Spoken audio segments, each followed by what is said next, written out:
আমি ভেৰগাঁও এথলেটিক্স ক্লাবে প্ৰত্যেক বছৰৰ দৰে এইবুলি আমি ফুটবল ওৱান ডে ফুটবলখন পাতিছোঁ।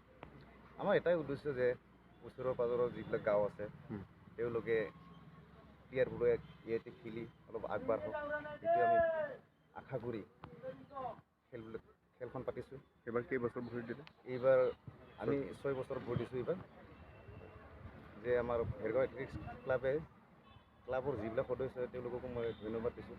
তেওঁলোকে বহুত কষ্ট কৰি লাগি দিয়ে কাম কাজত, যিখিনি সহায় কৰে এইখিনি মোৰ ভাল লাগে যে ল'ৰাকেইটা যে পাইছোঁ নিজৰ ল'ৰা গোটেইখিনি।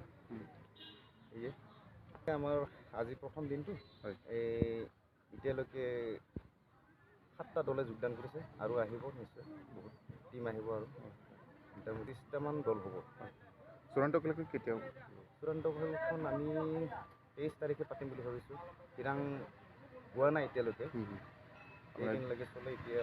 দল যিমান আহে তাৰ ওপৰত নিৰ্ভৰ কৰিব। দলবিলাক যিমান আহিব তেওঁলোকৰ ওপৰত নিৰ্ভৰ কৰিব। যে আমাৰ যিহেতু বৃহত্তৰ ভেৰগাঁও অঞ্চলত সকলো ৰাইজৰ সহযোগ আশা কৰিলোঁ, যাতে আমাক উৎসাহ দিয়ে ভেৰগাঁও এথলেটিক্স ক্লাবক। প্ৰথম পুৰস্কাৰ কিমান? প্ৰথম পুৰস্কাৰ আমি 20,000 ৰাখিছোঁ আৰু ছেকেণ্ড প্ৰাইজ ৰাখিছোঁ 15,000। ট্ৰফি থাকিব, যাতে আমাক ৰাইজে সহায় সহযোগ কৰে, দলে বলে চূড়ান্ত খেলখন যাতে উপভোগ কৰে তাৰ বাবে কামনা কৰিছোঁ। সকলোৱে যাতে আহে।